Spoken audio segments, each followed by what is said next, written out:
नमस्कार, ग्रामीण महिला विद्यापीठ एकलव्य चैनल पर आप सभी का स्वागत है।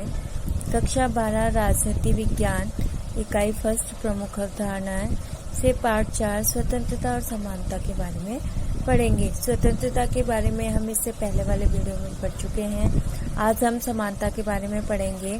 वीडियो पसंद आए तो लाइक कीजिए और हमारे चैनल को सब्सक्राइब करना ना भूलें। समानता का अर्थ सभी व्यक्तियों को अपने अस्तित्व के विकास के हेतु समान अवसर प्राप्त होना क्या कहलाती है? समानता कहलाती है।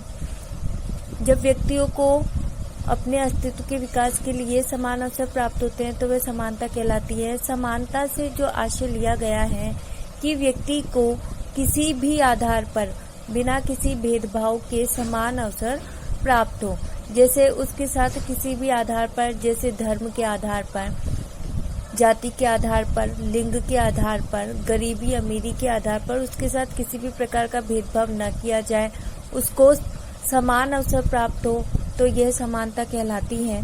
समानता के आधारभूत तत्व समान लोगों के साथ समान व्यवहार करना। जो समानता के आधारभूत तत्व हैं वह निम्नलिखित हैं, जैसे कि समान लोगों के साथ समान व्यवहार करना, विकास के समान अवसर प्राप्त करना, समाज व राज्य समस्त लोगों के साथ समान आचरण व व्यवहार करे, प्रत्येक व्यक्ति को समाज में महत्व दे, मानवीय गरिमा तथा अधिकारों को समान संरक्षण प्राप्त हो, किसी भी व्यक्ति के साथ किसी भी आधार पर किसी भी प्रकार का कोई भेदभाव न किया जाए। समानता के प्रकार। समानता के निम्नलिखित प्रकार बताए गए हैं। नागरिक समानता। तो नागरिक समानता के अंतर्गत नागरिकों के समान अधिकारों का समर्थन किया जाता है। जो नागरिक समानता है उसके अंदर नागरिकों के जो समान अधिकार है उनका समर्थन किया जाता है, जिससे नागरिकों में राज्य के प्रति निष्ठा और लगाव पैदा हो सके। दूसरा, राजनीतिक समानता। राजनीतिक समानता सबको समान मत देने का अधिकार, निर्वाचन में खड़े होने का व सार्वजनिक पदों को प्राप्त करने का अधिकार प्राप्त होता है। जो राजनीतिक समानता है उसमें सबको एक समान मत देने का अधिकार दिया जाता है, निर्वाचन में चुनाव में खड़े होने का व सार्वजनिक पदों को प्राप्त करने की जो छूट है वह प्राप्त होती है। सामाजिक समानता। सामाजिक दृष्टि से सबको समान अधिकार मिलना, किसी को कोई विशेष अधिकार न दिया जाना सामाजिक समानता है, कि जो समाज में जितने भी व्यक्ति रह रहे हैं सबको क्या मिले? समान अधिकार मिले, किसी को भी किसी भी प्रकार का कोई विशेष अधिकार न दिया जाए। प्राकृतिक समानता। प्रकृति सबको समान पैदा करती है, केवल सामाजिक परिस्थितियां ही उनमें भिन्नता लाती है। प्राकृतिक समानता के अंतर्गत प्रकृति तो सभी मनुष्यों को, सभी व्यक्ति को एक समान ही पैदा करती है, लेकिन जो सामाजिक परिस्थितियां हैं उनमें क्या ला देती हैं?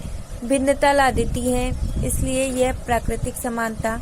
आर्थिक समानता। सभी को कार्य करने के समान अवसर उपलब्ध कराना, कि जो आर्थिक समानता है उसमें सभी को कार्य करने के समान अवसर उपलब्ध कराना व सभी व्यक्तियों की न्यूनतम आवश्यकताओं की पूर्ति हो।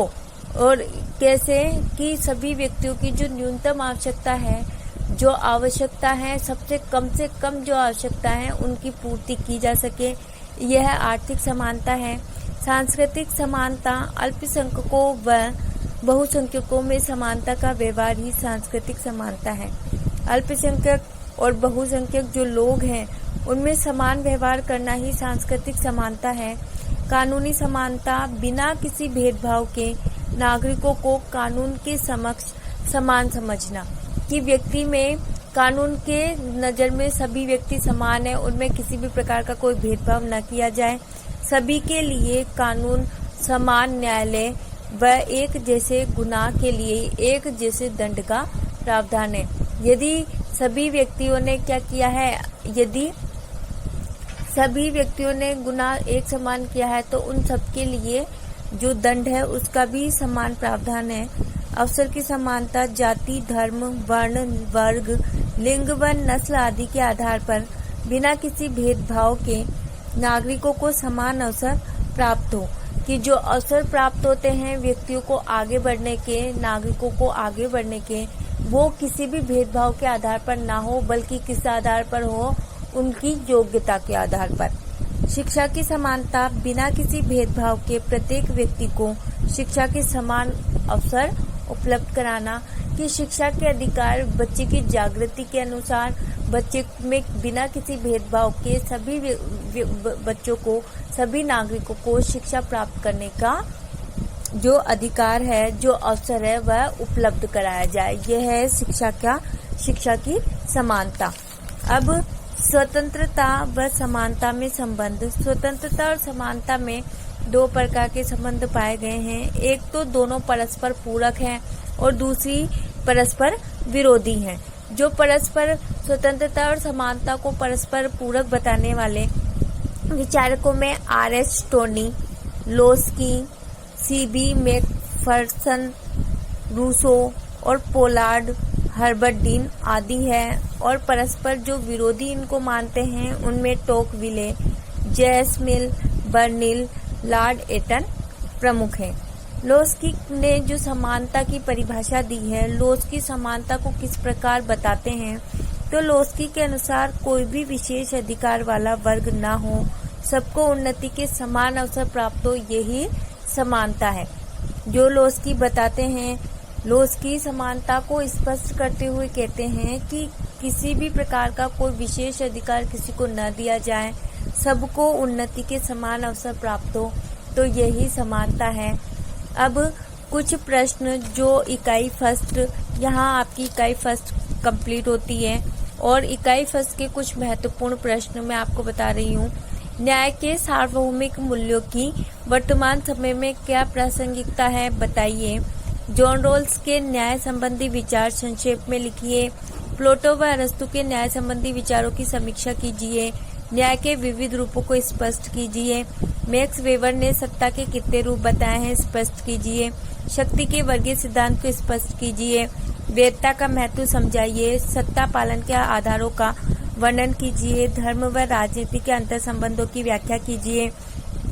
इस्लाम धर्म की संकल्पना को समझाइए। स्वतंत्रता व समानता के अंतर संबंधों को समझाइए। स्वतंत्रता के विभिन्न प्रकारों का वर्णन कीजिए। समानता के आधारभूत लक्षणों को समझाइए। स्वतंत्रता के मार्ग में आने वाली बाधाएं बताइए।